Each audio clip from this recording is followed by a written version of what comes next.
Ladies and gentlemen, Vidyaniketan Group of Institutions welcomes you to yet another season of India Insight. Envisioned by Mrs. Prema Rajagopal, the founder of this institution, way back in 2004, the objective ever since has been to enhance the knowledge of India and appreciate the diverse culture of this nation. As our young children take part from various corners of the world, over the last couple of years in the digital avatar, this contest has reached over 20,000 students across 10 countries. We at the Vidyaniketan Group of Institutions truly appreciate and acknowledge the support and patronage given to us by all the participating schools, their teachers and managements. Before we begin, it is our pleasure and privilege to invite a leader in school education, a person who's a strong advocate of co-scholastic learning. Ladies and gentlemen, please welcome Dean Academics at Vidyaniketan, Miss Sumitra Raghavan. Good morning, young participants of the India Insight debate, quiz and drawing competitions. The dream of our founder, Srimati Prema Rajagopal, has not only materialized but is growing stronger in numbers each passing year.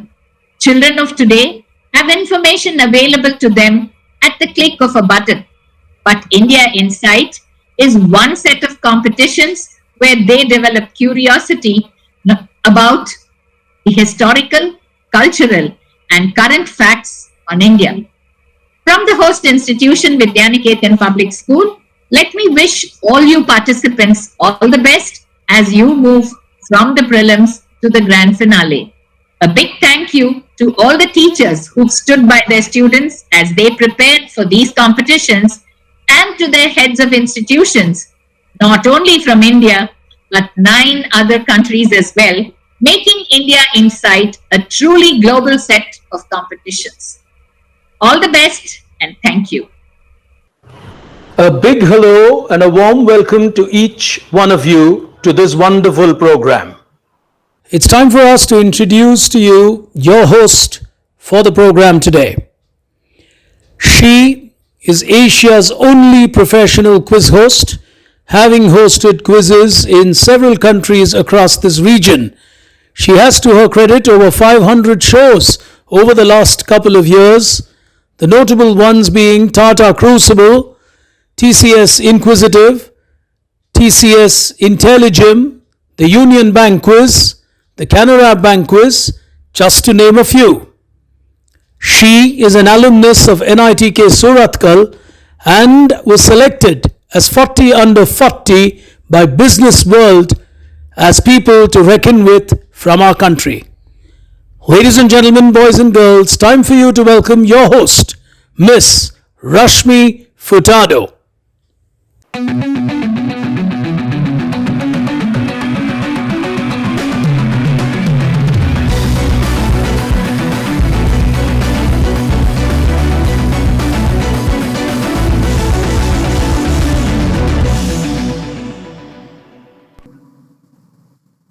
Hello, ladies and gentlemen. You're watching the world finale of India Inside Debate, Young India Speaks 2023. We have reached the world finale, which means these kids here today have gone through multiple grueling rounds to reach this finale. India Inside was originally conceptualized by the visionary educator and the founder principal of the Vidyaniketan Public School, Mrs. Prema Rajagopal. It, of course, grew to become the event that it is today, which comprises of a debate, drawing, and a quiz.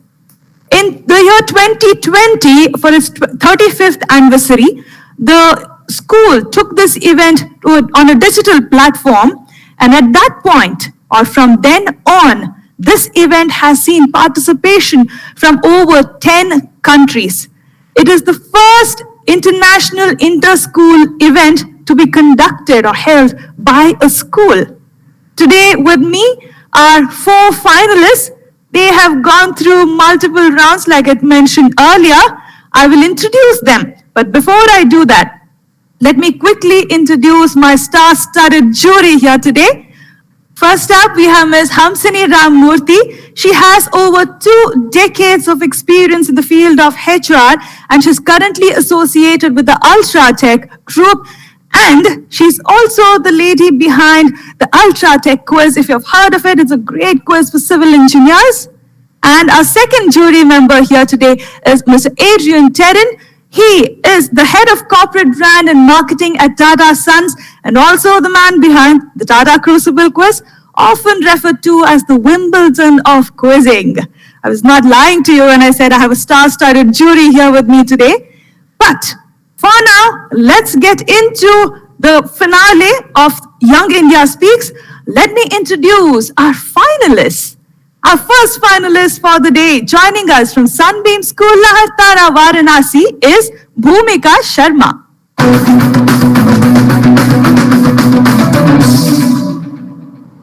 Our second finalist, joining us today from St. Thomas Residential School, Trivandrum, is Siddharth.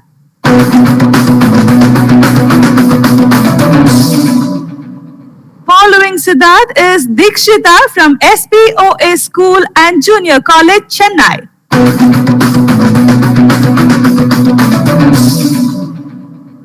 Completing the lineup is Yashwin from Vidyaniketan Public School, Bangalore.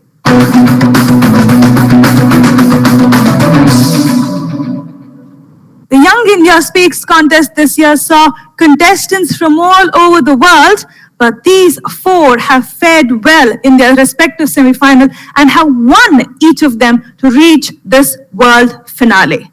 Let's move into the first round of this finale, ladies and gentlemen. Point of view. Here we go.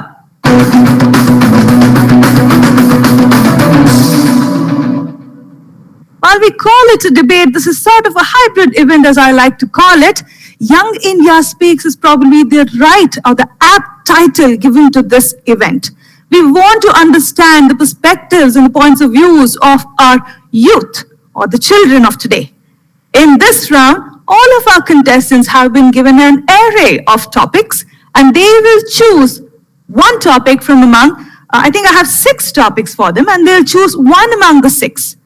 They have a minute of time to speak on the topic. No more than a minute. Contestants, please keep that in your mind. You cannot cross the 60-second time limit that has been given to you. For now, let's take a look at the topics. Here we go. Mass media in our country operates with a lot of bias. National Education Policy 2020 will help India create better citizens. The third one, Youth of India should join politics to lead the country towards progress. Entrepreneurship is the driver of economic growth in India. India should equip and promote other sports apart from cricket up to the international standards. And the last one, interlinking of rivers in our country will help in effectively managing water resources. The topics cover different sections that are required for the development and progress of a nation. We want to know what our finalists think on these topics. Let's start with Bhumika. Bhumika, you have a minute's time. Which topic would you like to speak on? Sure, ma'am. I would like to go ahead with the first topic. The first topic, mass media in our country operates with a lot of bias. All right, Bhumika, you have a minute's time. Please ensure you stick to the time limit. Your minute's time, starting now. First of all, thank you so much for the opportunity. Greetings of the day to everyone. The motion at hand today is mass media in our country operates with a lot of bias. Ladies and gentlemen, before I begin with my constructives and my rebuttals, let us first start with a simple question to all of you. When was the last time that you switched on into a TV channel and you know you were watching a neutral news and not a party politics going on inside the world? Ladies and gentlemen, what we see in our drawing rooms today at 9 p.m. sharp and what we choose to call news is not news actually, but rather a media campaign by political parties and different corporate houses to just put forward their leading interest in our mindsets. So, ladies and gentlemen, when you and I we would sit together in drawing rooms of our houses at 9 o'clock, hoping that everything is fine, hoping that we know what is happening around the world. What we are fed and what we are taught is not news. We are only taught is a mindset of these corporate houses, these political parties, which are using the media, the most important pillar of democracy, as a source of their political campaign and a source of their political mileage. So the media in our country and the media all around us fair has become biased. It is not neutral. When was the last time you had a report in your hand which presented to you with a neutral conclusion, which was open-ended in nature, where you and I had the opportunity to decide which side of the house is correct or not? What we see on news channels is just a constructive and a perspective brought in by political parties and corporate houses and capitalistic world owners. Nothing more than that. With this belief in my mind, I truly stand with the point that mass media in our country operates with a lot of biases. Thank you. Thank you, Bhumika. All right, let's move on to our next finalist. Siddharth, you're up next. Which topic would you like to speak on? I would like to speak on the third topic. Youth of India should join politics, lead the country towards progress. Go ahead, Siddharth. You have a minute's time. The average age of Indians is 28.7 years. The average age of our MPs is 55 years. As per the 2011 census, 25% of Indians are between 25 and 40, but only 12% of our MPs are in this age group. In a democratic nation, where elected representatives decide on budgetary allocations and policy formation, it is essential that the youth should join politics to lead the country towards progress. Be it climate change, gender equality, education, or healthcare, the youth of our nation have progressive ideas and are capable of developing innovative solutions. However, to actually translate this into reality, it is essential that the youth partake in policy formulation and the effective implementation at the grassroots levels. Today, educated youth of the nation choose to stay away from the dirty politics of corruption and nepotism and focus on only one's own economic well-being and safety. We cannot afford to ignore the fundamental problems that plague our nation and only focus inwardly, as sooner or later, these very problems will affect us directly. Let us remember the poem, First Day Came. If we don't speak up today, there won't be anyone left to speak out for us. Thank you. Thank you, Siddharth. All right, Dikshita, you're up next. Which topic would you like to speak on? I would prefer the fourth topic. Entrepreneurship is the driver of economic growth in India. Go ahead, Dikshita, you have a minute's time. So, entrepreneurship, in its most basic sense, can be described as problem solving. As an individual or a group creates new business by solving a problem that the people are willing to pay for. India is on the path of becoming an entrepreneurial powerhouse. Since India is a developing nation, the importance of entrepreneurship is significant, and entrepreneurs are essentially the national assets.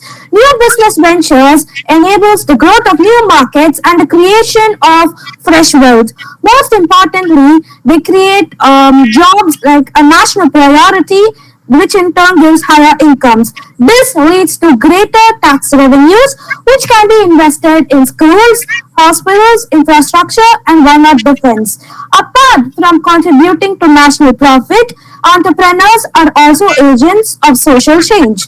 Through innovative business ventures, they can improve the quality of life for their fellow citizens. Thank you, Dikshita. All right, Yashwin, you're up next. Which topic would you like to speak on?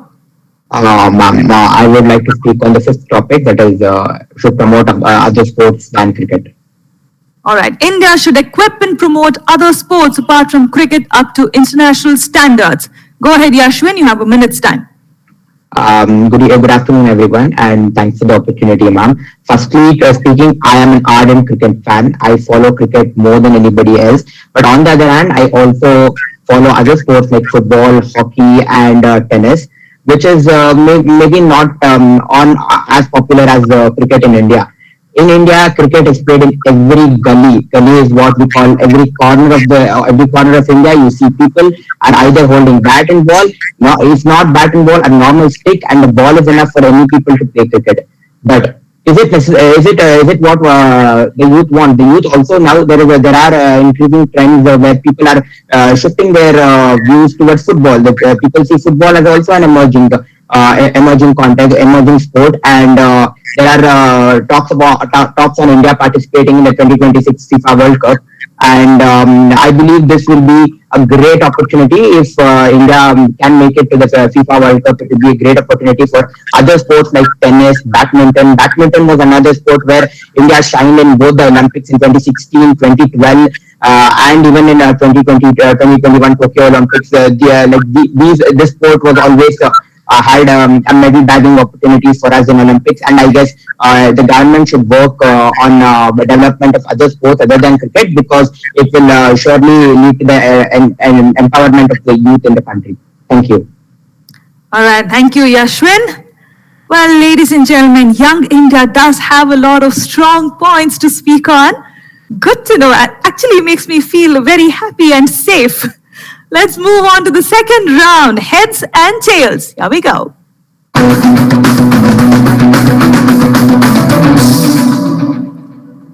The finalists have a minute's time to speak on the topic that's on your screen. Income tax is an outdated idea to grow India. Yes, it looks like a topic that the school-going kids may not necessarily know a lot about, but believe me, they are going to prove you wrong. As the title of the round suggests, each of the contestants will get a minute's time to speak 1 point for the topic and 1 point against the topic. We want to know if they believe it's a good idea or not, and we want to know both the sides from each one of them. All right, let's start with Yashwin. Contestants, please ensure that you stick to the time limit that's been given to you. 1 minute of time, 1 point for the topic, 1 point against the topic. Nothing more than that, okay? Good luck to all of you. Yashwin, please begin. Thank you, ma'am. So firstly, I would like to talk against the topic presented here, that is talking about not an outdated idea. My points will be close to 29% of the total revenue for the government comes from income tax. It is the second largest contributor for national revenue after corporate taxes. Apart from serving public interest and playing a major role in economic development, by enabling government to increase public spending, it provides credibility and benefits to taxpayers. On the contrary, it has its own demerits, one of which is low number of taxpayers. Despite considerable efforts for widening the tax base, still the number of taxpayers in our country is about 82.7 million people, which is 6.25% of the over 132 crore population of India, which is too small for our country. In contrast, in the United States, about 45% of the population pays taxes. Though the Ministry of Finance is making efforts to increase this percentage since a long time, there hasn't been concrete enforcement of the same, and thus maintaining or at times increasing the pressure on existing small income tax paying segment of the population. Thank you. Thank you, Yashwin. All right, let's move to Dikshita. Dikshita, you have a minute's time. Go ahead. Okay. Income tax is an outdated idea to grow in India because I feel that the income tax is collected only from the salaried individuals. The others somehow escape by adopting different methods. The salaried class pays tax on the income and then spends the net income, whereas the business and the professional class spend money on the various business expenses and reduce their tax liability. This itself proves that our tax regime has loopholes and the system of income tax is obsolete and doesn't lead to growth. Now, let's think practically. You use roads, have street lights, have water delivered to your taps free of cost. You sleep relaxed in your bedroom when our Javans are doing duty in land, air and sea. All these do not come free of cost. It is from the income tax which leads to the growth in India. In current tax regime, you as a taxpayer can either choose the old tax regime or the new tax regime according to your choice. The government has not enforced compulsion to switch to the new tax regime. This proves that income tax is not obsolete. Thank you. Thank you, Dikshita. All right, Siddharth, you're up next. You have a minute's time. Go ahead. Out of the 143 crore Indians, less than 8 crore pay income tax. Agricultural income, which contributes to nearly one third of the country's GDP, is not taxed. India's growth story is heavily dependent on its ability to attract global talent and investments, which in turn is dependent on our tax regime. Dubai, for example, has been a favorite investment destination thanks to its no tax regime. Bringing income tax to 0% and funding our growth through consumption based taxes such as GST is the way forward. Really, in a developing country like India, where direct tax contributes more than half of the budgetary receipts, as against just 28% by GST, how can one say that income tax is an outdated idea? A consumption-only tax is unfair to vulnerable sections of society such as low-income households and old people who consume more and save less. We have miles to go before every Indian has access to basic amenities such as clean water and sanitation, quality education and healthcare. Thus, income tax is essential to help our nation lay the foundational bricks of growth and progress. Thank you. Thank you, Siddharth. Bhumika, you're up next. You have a minute's time on the topic. Please go ahead. Thank you, ma'am. First of all, I would like to speak for the side foreign motion. Income tax is an outdated idea to growth in India. So, ladies and gentlemen, right now my grandfather paid an income tax. My father is paying an income tax, and I preferably think that I will have to pay an income tax. 3 generations of a family paying income tax, paying the same taxes, and people just finding the different ways to not pay a tax, and then you come here in today's debate and say that it is not an outdated idea. I don't know which utopia are we choosing to live in. Income tax would help not creating a better economy for the country. It would just result in increasing the slab rate for the income taxes and people hiding their real incomes instead of paying the taxes. Now, to speak for against the motion, ladies and gentlemen, yes, income tax is an outdated idea. It's not an outdated idea, ladies and gentlemen, because income tax has been a basic part of the Indian economy, and it is an idea which is very well suited with most of the Indians present today, and thus it should not be removed because this switch might be very drastic for a lot of Indians and would ultimately result in a recession for the country, especially after the times of the global pandemic. Thus, income tax is not an outdated idea, and you need it for the steady and stable growth of the Indian economy. With this, thank you. Thank you, Bhumika. Well, ladies and gentlemen, I truly hope that all of them have proved you wrong. At least I do believe that they did justice to the topic. For now, let's move on to the next round of this world finale, War of Words. Here we go.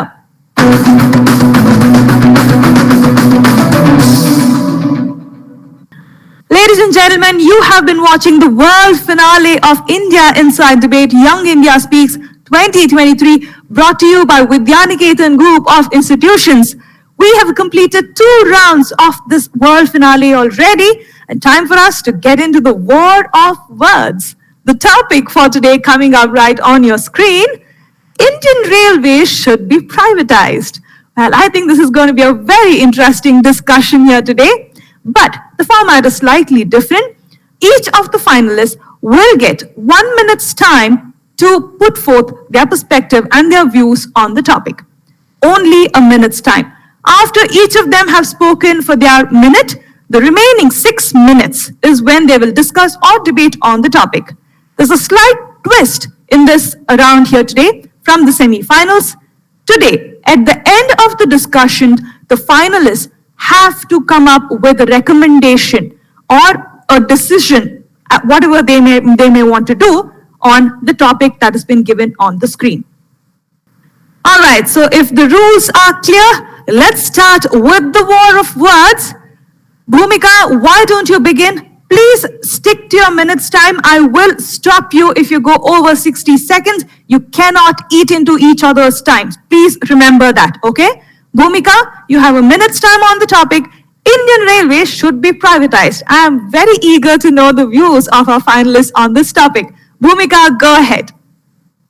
Ladies and gentlemen, the motion at hand today states Indian Railways should be privatized. But I strongly oppose the motion. Why would you want to privatize the only source of transportation for the mere Indian, wherein they find it easy to go ahead and travel across the country without being worried that they have to pay a major part of their salary just for the transportation. Ladies and gentlemen, Indian Railways is not a mere commodity. It is a means of communication and transportation for 140 crores Indian all over the India.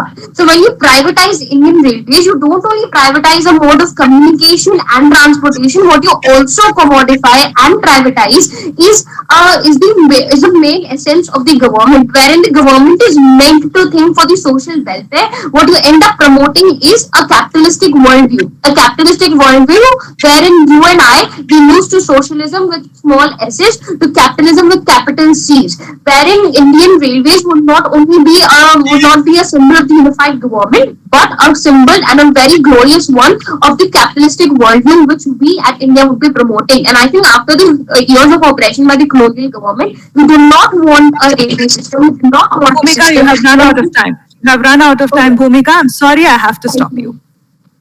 All right. Yashwin, you're up next. You have a minute's time on the topic. Please go ahead. Thank you so much, ma'am. The question whether Indian Railways should be privatized or not is a complex and a controversial issue that has been debated for many years. There are arguments for both for and against privatizing the railway, but today I will be talking against the idea proposed. Personally speaking, I believe privatization of railways will not lead to its development. There are many points that support this argument. Indian Railways is one of the largest railway networks in the world, with over 115,000 kilometers of track and 7,000 stations. If the railways get privatized, the initial transition part from a public enterprise to a private organization will be the toughest part. Privatization could lead to higher fares for passengers. Freight lines run through ports and major urban areas. As a result, railways aid in the acceleration of industrial and agricultural development. An increase in freight costs will have a major effect on agri and industrial development and in turn affect the overall economic growth of the country. It also leads to reduction in the number of jobs in the railway sector. Privatization could reduce accountability as private companies would be less transparent and less responsible towards public concerns.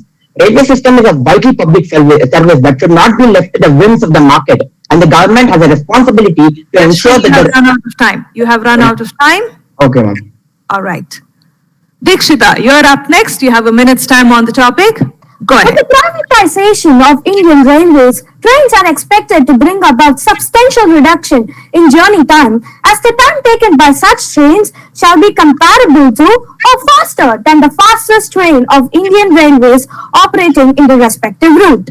This will also ensure the key performance indicators like punctuality, reliability, and upkeeping of the trains. Private trains are indeed a way to bring in investments and also make sure that there is revenue to be made by both the government as well as the investing companies. This kind of transport may be new to Indians, but they had similar experiences, be it on road, air, or the sea for a long time. So there's no need for panic of India's largest employer and the crown jeweler being privatized. There is a difference between owning and divesting as against participating in operations and thereby a revenue addition, especially on the vastly invested infrastructure such as railways.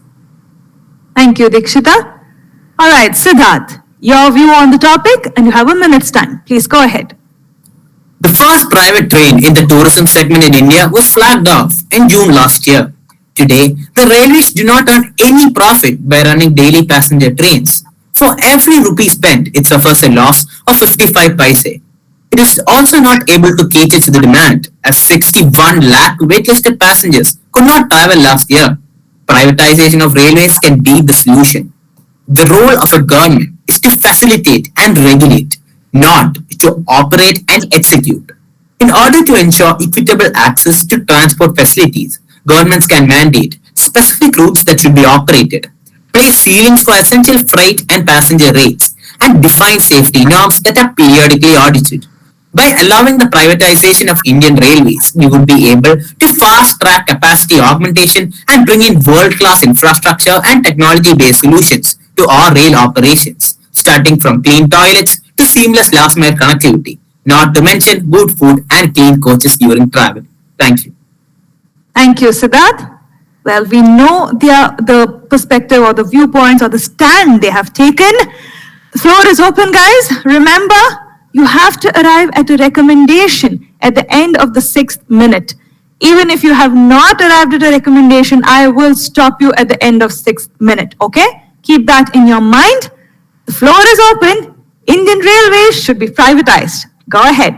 So I would like So to firstly, initiate. I would like to I start. think there should be an order. Like we should follow an order of the person who speaks first. Like Okay, so I'll take up that initiative, and I'm going to start first. Putting forward my. order. Yes, we can go in the order we spoke earlier. So I think Bhumika can go first. Okay, no issues. Okay, first of all, thank you so much, Seshwin, for bringing that into perspective. Okay, so I really do believe that Indian Railways should not be privatized because, ladies and gentlemen, like we know, we are living in a capitalistic worldview. I think we all have read George Orwell's 1984, and we do not want big brothers to be keeping an eye on all of us, be it the Indian Railways or different forms of modes of communication and transportation.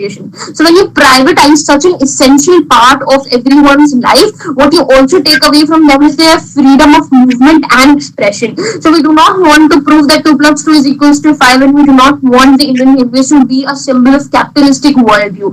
We know technology is going fast and advanced. We know there would be a lot of advantages and benefits from the privatization, but we have always seen that the privatization has always led to the benefit of those who are already privileged. What about the ones who do not even have a chance to speak their mind, who do not even have the opportunity? With this, I strongly believe that the Indian Railways should not be privatized. Thank you. So I have actually a different point of view here. So basically, if I'm not wrong, on July 1, 2020, the Ministry of Railways announced that 151 trains in one outline pairs of routes will be operated by the private sectors. It comprises just 5% of the 2,800 express and mail services operated by the Indian Railways. The private trains will start operating tentatively in 2023 in 12 clusters, and I think this should be encouraged. The country can progress through high growth and probably create more employment opportunities only when the public and private sector work together. So here, instead of the railways being 100% privatized, I feel that both the government as well as the private sectors should hold stakes. So I would be suggesting a model of combination of both privatization and the government. Maybe a 60% the government can hold and 40% by the private institutions. I feel that in this. Sorry to interrupt here, fellow debater. 60% government ownership and 40% private ownership will again form a public enterprise. That will majority of the stake will be with the government, so it will be considered as a public enterprise, and that doesn't mean privatization. It may be considered as private, partially privatized, and combination of both will never lead to fruitful results. Objecting your point here, I'd like to tell that the Indian Railways has a lot number of zones, and as I mentioned in my point of view also, there are 115,000 kilometers of track and 7,000 stations, and I don't think a private organization can manage such a big network of roadways, such a big network of transportation. No, the private transportation currently in India is mostly roadways, and no roadway private companies have such big networks and network of transportation, and I believe it does not bear fruitful results. Yes, we should all give each other a chance before talking over each other. So since all of you three have spoken, I'm going to speak next.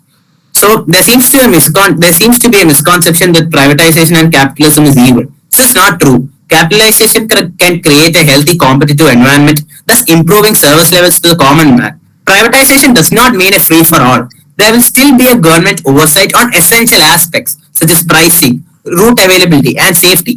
There is still a wide gap between supply side improvements and demand side expectations when it comes to speed of trains as well as the quality of services. Today, both passenger and freight services in India are heavily subsidized. Therefore, privatization of Indian Railways is the need of the hour. There should be a fair control for essential sectors, such as there's a price control for essential drugs in the medical sector. And security should also be ensured. For this, we can install security cameras inside the coaches, as well as do background checks of security staff and conduct daily recording. Inserting cameras inside the coaches are a privacy breach. Taking in the railways, but the question here is not security, but the question here is whether you and I, as common people, will ever be able to afford a train journey if the privatization ever takes place. And also, when you Sorry for that. Yes, I think it can be possible. So, as I said before, probably a combination of both of the privatization and the government would make it possible. That is something in an economical term called economical scale. So what is economical scale? When more units of a good or a service is produced on a larger scale, yet with an average fewer input costs, the economic scales are said to be achieved. Or you can say alternatively, this means that the company grows and the production units will increase. So also, like Indian Railways does not fully run Indian Rails. Railway also runs schools as well as hospitals.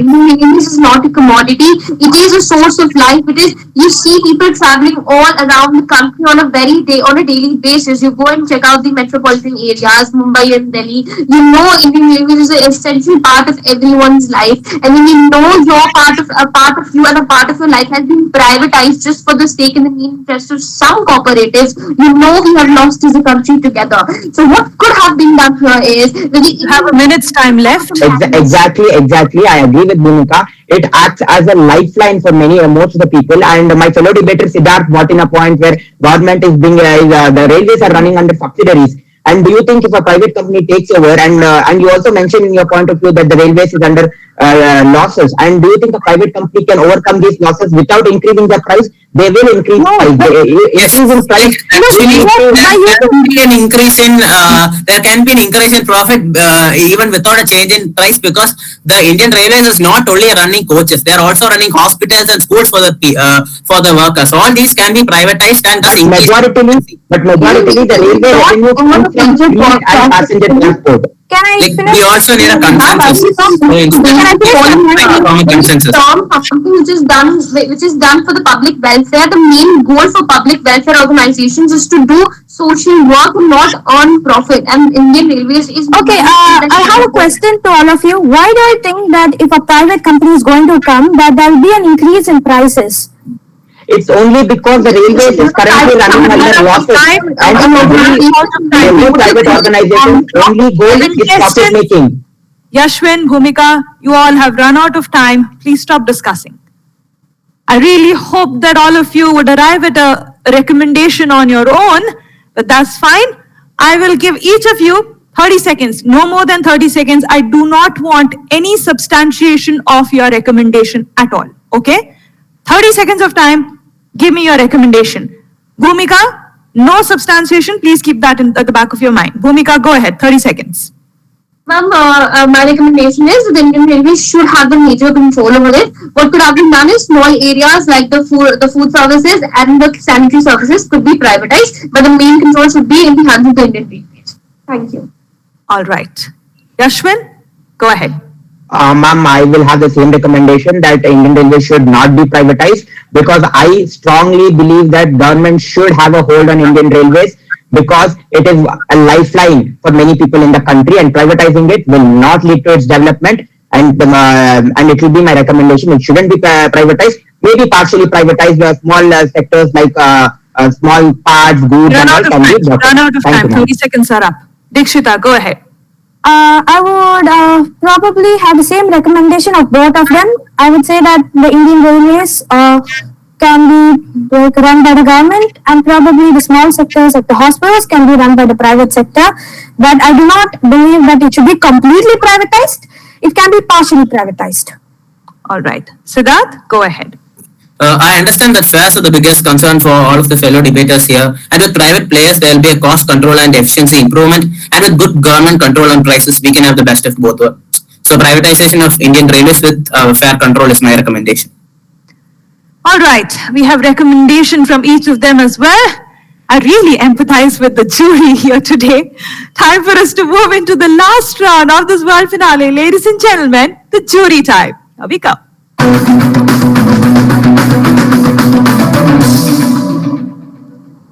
Ladies and and gentlemen, you have been watching the world finale of India Inside Debate Young India Speaks 2023. You have seen all of these finalists perform for 4 rounds now. Time for us to move into the jury round. Ladies and gentlemen, let me introduce our jury here today. Ms. Hamsini Rammurthy is a senior HR professional with over 2 decades of experience and is currently associated with the Ultratech Cement Limited, part of the Aditya Birla Group. She manages the HR function for South and rest of Maharashtra. Prior to joining Ultratech, she's worked with UB Group of the Spirits Division. And while she worked with UB Group and now with Ultratech, earlier, she started her journey, her corporate journey, with a startup. From there on, she's grown to be what she is today. She is an MBA in Human Resources from the prestigious SDM Institute of Management in Mysore, and connecting with young campus recruits and mentoring young women leaders are her passion. She also enjoys solo travels and exploring food joints. Thank you so much for joining us here today, Hamsini. Wonderful to have you here on this panel. All right. Our second jury member here today is Mr. Adrian Tedden. As I mentioned earlier, he's the head of corporate brand and marketing strategy at the Tata Group. And in this particular role, he brings a significant expertise in consumer insights, consumer innovation, brand building, and marketing, and many other areas. He has authored several papers on consumer insight, shopper and retail dynamics, and innovation. Prior to this, he was the head of consumer insights, innovation, and consumer neuroscience for Nielsen, South Asia, and he's earned his Six Sigma Executive Black Belt. Before his roles within Nielsen, he was with the Godrej Group as a head of Group Corporate Brand Communication and part of its marketing council. And before all of this, he was a business journalist with CNBC TV 18. He's an alumnus of IIM Ahmedabad and has studied behavioral economics at Yale and marketing strategy at Harvard Business School. His hobbies including reading and writing articles about pop culture. All right, welcome to you as well, Adrian. Very, very wonderful to have you here as a member of the jury. Now, both of you have seen how the finalists have performed all through this world finale. You can ask them anything about what they've spoken here today or the topics that were given to them. Hamsini, would you please want to go ahead and tell me whom you want to speak to first? Yeah, my first question is to Yashwin. Please go ahead. Yeah, Yashwin, you spoke about sports and why other than cricket you should actually go. So I like quite a few points that you spoke about. But my question to you is, why do you think sports as a career is not a viable choice for the middle class Indian today? Ma'am, one of the reasons is again here maybe can be considered cricket, ma'am, because the competition in cricket is way high. And parents, when children go to their parents and tell, I want to be a cricketer in future, which I told when I was young, and they do not encourage it because the competition in cricket is very high. And children are so exposed to cricket because the popularity it owns. And they're not exposed to other sports like football or badminton or tennis. Making children attracted themselves to cricket, and this is leading to them only focusing on cricket. And especially in middle class families, when you go and tell I want to be a cricketer, the one thing that strikes parents' mind is that competition. If there is encouragement of other sports and exposure to kids on other sports, they will tend to make decisions on making sports career in other sports other than cricket. And I think at that time, maybe this ideologies can come down. Thank you. All right. Thank you, Yashwin. Thank you, Hamsini. Adrian, whom would you like to speak with? I think I'll pick up the conversation with Bhumika and her vociferous indictment of mass media bias. Hi, Bhumika, how are you? I'm good, sir. How are you? I'm very well and very energized with all the debates. I think, I started my career in media as a journalist and as a business journalist. And I really like the passion behind your point on the fact that mass media is biased. Do you have any evidence for that other than accusing the mass media of being biased? Okay, first of all, thank you so much for the question, sir. I really liked how keen of a speaker, listener you were throughout the speech. So as of now, due to some unavoidable circumstances, I'm not very sure with the data and the statistics. I'm sorry for that on my behalf. But what I do know is, I generally believe in what general perspective says about things. And when I sit down in a conversation and I supposedly mention a media house or a name of a channel, what I hear is, oh, this is a BJP channel, oh, this is a Congress channel. But what I don't hear is that, oh, this is a news channel which speaks facts to you, which speaks data to you. So in a world where I know people have their biased opinion about news channels in particular, forget news channels, news presenters in particular, we know somewhere or the other, the fourth and one of the most important pillars of democracy has been misused and has been used for biasness. With this, thank you, sir. Do you think so? Sorry, can I follow up, Rashmi, or should I close there? Please go ahead. Because Bhumika mentions a very interesting phenomenon. So you say you collect general perspective and then channel it into your own opinion.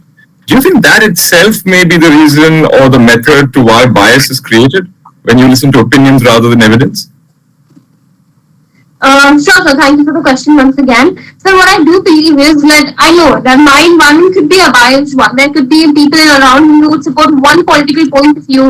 But then when I go ahead and I listen to people talk, when I say that the data is missing, also my lack of data could also be one of the reasons why there's a lack of data in general perspective. And where do we form the general perspective, sir? I mentioned in my speech that every time you and I will switch on a news channel at 9 p.m., from our drawing houses, we switch it on and I hope that everything is fine and we get correct data. But what we do get instead of data and statistics is a political debate with I don't know how many political people sitting on those TV channels, sitting on those studio channels and talking everything but data and statistics. So I do agree that there might be certain reasons behind the formation of stereotype and prejudice. But what I do also believe in is that if there's a lack of data amongst the common people, then there's a lack of data from the main source of it.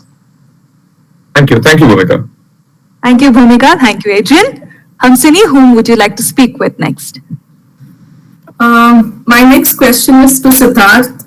Siddharth, I like the fact that on each and every point that you spoke about, you had a lot of data, you quoted a lot of examples, and I think you are well researched in terms of whatever you spoke. One of the topics that you spoke about was about youth of India and the fact that you need to take charge. So I want to hear from you, what do you think are some of the aspects that are deterring youth of India to actually take charge? Ma'am, the main problem is that corruption and the fact that corruption is there is corruption in the political system is widely known to all people. Every year there's one scam or the other happening, and I think if we can cure corruption, then we can motivate not just the youth but also more people in general to join the political system. And the main cause of corruption is greed on the part of the receiver and urgency or a lack of time on the part of the giver. And so I believe that if we can digitize the transactions as well as the governance, such as like the movement of files, then we can really put an end to this cancer. Of course, we also need the right mindset, and there should be government officials who are focused on doing the right thing. And another aspect is that the judiciary system should be improved, and speed of the justice should also be increased, so that the common man knows that there is a recourse to his woes. Let's say, Siddharth, you are actually given the choice to be a part of a political wing, the youth wing, and then you are supposed to attract the 4 of your fellow panelists to be a part of that political wing. How would you do it? Ma'am, I believe that one skill of any efficient political leader is charisma and great oratory skills, and the ability of grassroots level action. So if you have the ability to speak well and as well as take action on the grassroots level, so a great politician is actually not just a speaker but also as a listener, as a great listener. And you have to actually listen to the problems of the public to actually solve them, and not just speak about what you will do. So I believe that both of these skills, a great speaker as well as a great listener, is how I will ensure that the three other panelists will join with me. Thank you. Thank you, Siddharth. Thank you, Hamsini. We'll check with the rest of them later if they would want to join you, Siddharth. All right. Adrian, go ahead. We have Dikshita that's left. Hi, Dikshita. How are you? I loved what you said about entrepreneurship. You had great conviction in what you were talking about. You also had a very strong premise and clear logic demonstrated in your assertions.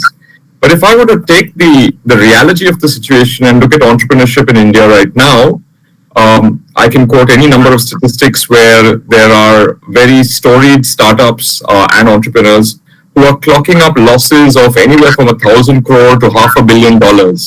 Now, I would think that amount of economic value plowed back into a low to middle income country like India could benefit so many people.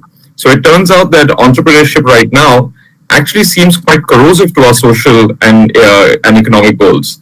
What is your view on that? Well, sir, I actually feel that entrepreneurship has a lot of benefits. So, for example, the entrepreneurship is can accelerate the economic growth since they create new products and services. They stimulate new employment, so which I feel is going to boost the economic development, and they also promote innovation. So I feel like through the right practices of research and development, entrepreneurs can bring new innovation that will open the doors of new ventures, markets, products, and technology. And they're also promoting social changes, so entrepreneurs can change or break the traditions or the cultures of the society and reduce the dependency on obsolete methods, systems, and technologies. And they also promote research and industrial development, and they develop and improve the existing enterprises. Since I feel that there are so many benefits of entrepreneurship, I mean, there's no any scenario if you take where there's no cons or there's no pros. But I feel when it comes in the scenario of entrepreneurship, the pros overweigh the cons. So that's why I still believe that entrepreneurship will lead India. But Dikshita, $20 billion of cons is a lot of expense, no? Yeah, I mean, if you see in that way, tell me a business where there won't be any loss. So, all the other businesses, Dikshita, that are making profits. I'll let you go, Dikshita. Thank you so much. Well, ladies and gentlemen, we have reached towards the end of the world finale of India Inside Debate Young India Speaks 2023. I am really feeling very bad. I empathize with our jury members because, like I said, the finalists have been very good and in each and every perspective and points of view that they have presented here today. Ladies and gentlemen, the world champion of India Inside Debate Young India Speaks 2023 is Siddharth Kumar Kopal from St. Thomas Residential School, Trivandrum. Congratulations to you, Siddharth. I think you are very good today.